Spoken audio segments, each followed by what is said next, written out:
Halo, apa kabarnya? Saatnya Anda menyimak berita Palembang bersama saya Tabita Putri. Sejumlah berita menarik akan kami sajikan untuk Anda. Berikut 3 berita utama hari ini. Nekat miliki senjata api ilegal, seorang pria Parubaya di kota Palembang ditangkap polisi. Guna mencegah jumlah kasus demam berdarah semakin tinggi, tim Dinas Kesehatan Ogan Komering Ulu Selatan melakukan fogging atau pengasapan di permukiman Kecamatan Muara II. Jangan lewatkan menikmati pempek di sebuah warung dengan konsep kampung Tionghoa di Palembang.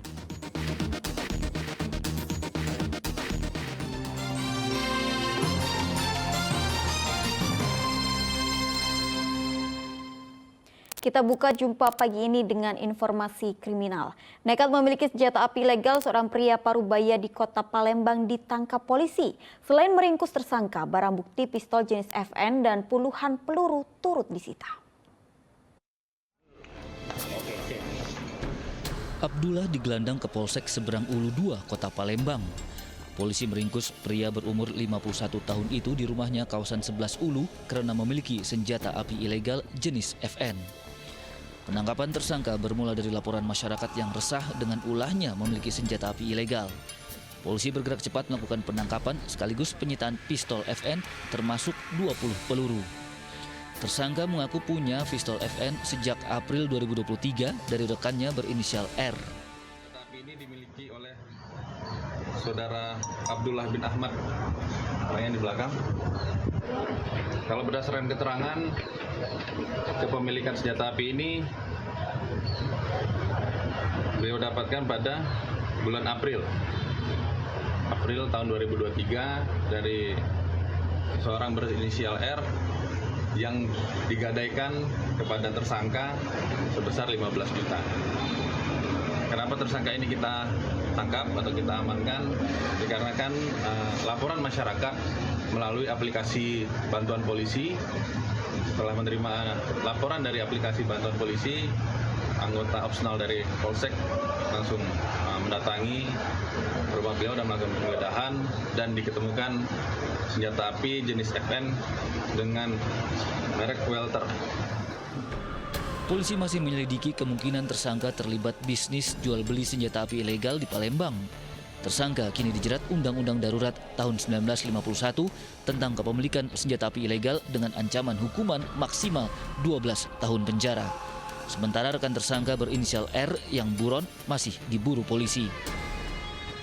Dedi Irwansyah melaporkan dari Palembang.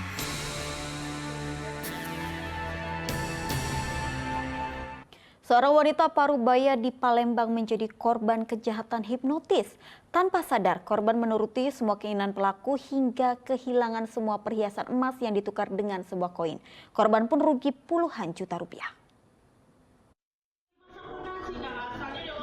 Lisna Purnawati bersama rekannya mendatangi sentra pelayanan kepolisian terpadu Polrestabes Palembang. Perempuan umur 52 tahun itu mengaku menjadi korban kejahatan hipnotis hingga kehilangan 40,2 gram emas yang diperkirakan senilai 35 juta rupiah. Awalnya korban hendak pergi ke pasar dekat rumahnya di Jalan Tanjung Barangan. Tiba-tiba seorang yang tidak dikenal datang bertanya alamat, kemudian menunjukkan sebuah koin yang diakui peninggalan keluarganya. Tidak lama berselang, datang pria yang diduga rekan pelaku berusaha meyakinkan korban koin bernilai miliaran rupiah. Tanpa disadari, korban menuruti semua keinginan pelaku dengan menyerahkan semua emas di tangannya kepada para pelaku. Koin ini yang peninggalan nenek punya kami, punya bapak kami ini lagi yang punya ini lagi sakit, dirawat di Siti Hodijah. Dia ngomong, mana Pak, katanya baju merah itu koinnya kan, tunjuknya macam ini.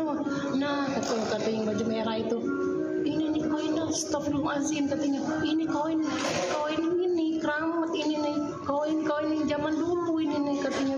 Emas tuh bilang gitu. Bukan ini nih, ada khasiatnya cak itu nah, ada sakti cak itu nah.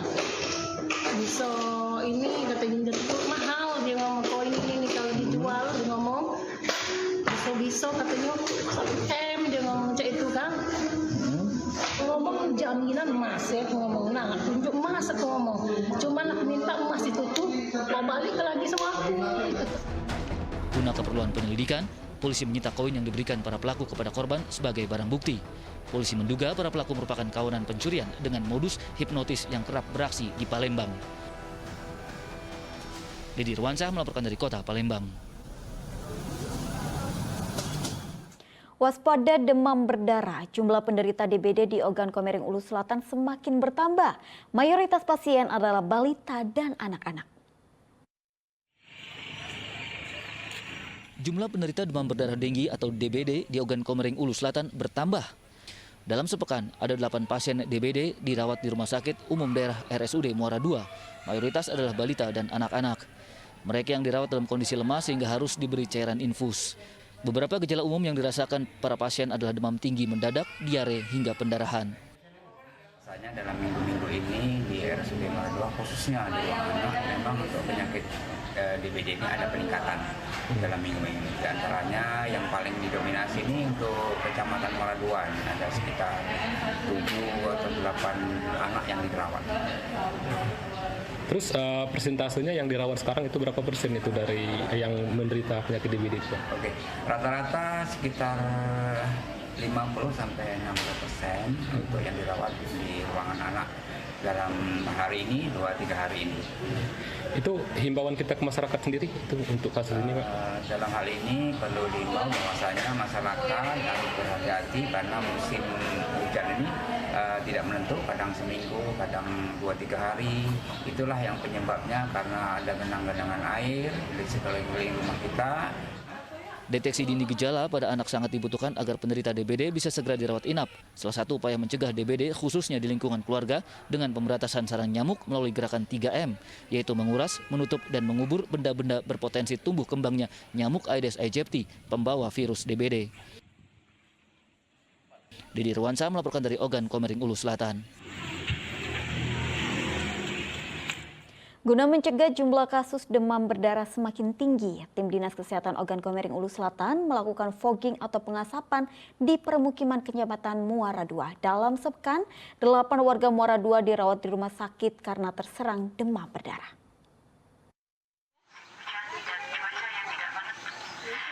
Peningkatan jumlah kasus demam berdarah memicu petugas Dinas Kesehatan Ogan Komering Ulu Selatan melakukan fogging atau pengasapan di permukiman Kecamatan Muara II. Fogging mulai dari selokan, kebun hingga rumah warga guna memberantas sarang nyamuk Aedes aegypti, pembawa virus demam berdarah. Dalam sepekan, banyak warga Muara II terserang demam berdarah. 8 orang diantaranya dirawat di Rumah Sakit Umum Daerah Muara II. Mayoritas pasien berusia balita dan anak-anak. Kita telah melakukan fogging di setiap ada kasus, kemudian tim surveillance, ada tim PE atau penyelidikan epidemiologi, ada tim kita puskesmas turun, kemudian kita melakukan fogging. Kemudian himbauan juga kepada masyarakat yang dapat kita sampaikan itu ada 3M, yaitu ada menguras, itu menguras artinya pada tempat penampungan air di minimal 2 kali dalam 1 minggu. Kemudian menimbun, nah saat ini kan banyak tuh. Banyak tempat pembuangan sampah yang mungkin ada kaleng-kaleng bekas yang ada airnya, kemudian tempat sampah tersebut ditimbun, kemudian melakukan penutupan. Tercatat sejak Januari 2023 hingga Juli 2023 ada 49 kasus demam berdarah di Ogan Komering Ulu Selatan. Jumlah ini diperkirakan bakal meningkat mengingat hujan masih mengguyur Ogan Komering Ulu Selatan. Warga diminta selalu menjaga kebersihan lingkungan. Didi Irwansyah melaporkan dari Ogan Komering Ulu Selatan.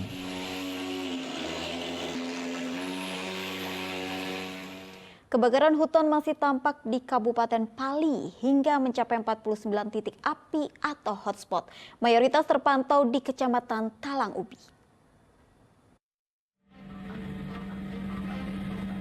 Kepulan asap kebakaran lahan masih tampak di sejumlah wilayah di Kabupaten Pali. Berdasarkan pantauan Tim Badan Penanggulangan Bencana Daerah atau BPBD Pali, lokasi dengan jumlah hotspot atau titik api terbanyak adalah Kecamatan Talang Ubi. Petugas gabungan berupaya melakukan pemadaman melalui jalur darat. Namun sayang pemadaman terhambat lokasi yang sulit dijangkau. Petugas meminta warga tidak membuka lahan dengan cara dibakar guna mencegah kabut asap. Sampai hari ini PT api sudah memesan titik api hotspot di Kabupaten Pali, yang paling banyak di Talangobi, Kecamatan Ubi. Kategorinya gimana? Ringan atau berat? Ringan. Berat ya? Ya. Jadi 49. Ya. Imbauan kita, pendekan kita pada masyarakat selain lagi. Kepada masyarakat dihimbau untuk tidak melakukan pembukaan lahan karena ini sudah masuk jadi cuaca ekstrim dalam musim hujan. Hingga kini ada 49 hotspot atau titik api di Kabupaten Pali dan terbanyak di Kecamatan Talang Ubi. Polisi masih menyelidiki pelaku pembakaran dan luas lahan yang dibakar. Didi Irwansyah melaporkan dari Kabupaten Pali.